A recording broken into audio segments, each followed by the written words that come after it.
Welcome to Neela's kitchen. நான் இப்போ பயிர் குழம்பு வைக்க போகிறேன். பச்சை பயிறு ஊற வச்சு முளை கட்டி எடுத்து வச்சுருக்கேன். இதை வேக வச்சுக்கிறேன். வேக வச்சு காமிக்கிறேன் உங்களுக்கு. இதை வச்சு குழம்பு வைக்க போகிறேன். உப்பு போட வேணாம், உப்பு போட்டால் வேகாது சரியா.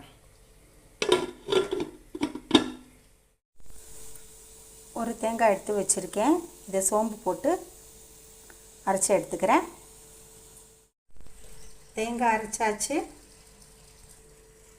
புளி இந்த அளவு ஊற போட்டுக்கிறேன். இதை கரைச்சி எடுத்துட்டு தாளிக்கலாம்.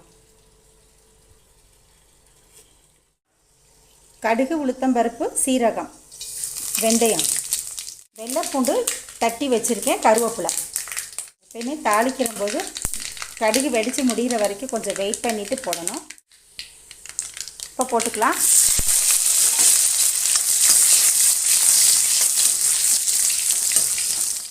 வெங்காயம், ஒரு தக்காளி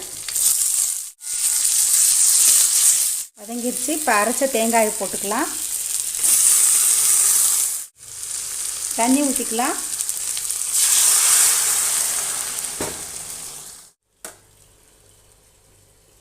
முருங்கைக்காய் போட்டுக்கலாம். உப்பு,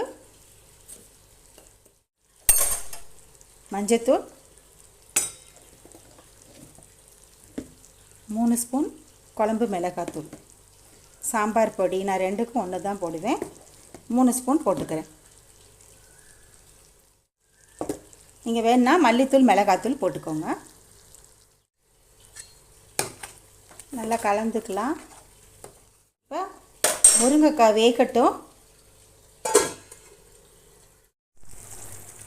காய் வெந்துருச்சு. இந்த பயிரை போட்டுக்கலாம். வேக வச்ச பயிரை. புளி கரைசல் ஊற்றிக்கலாம். புளி தண்ணி, அவ்வளோதான்.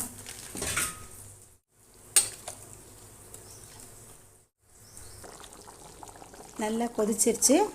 எடுத்து வச்சிடலாம். கருவேப்பிலை, மல்லி இலை போட்டுறேன்.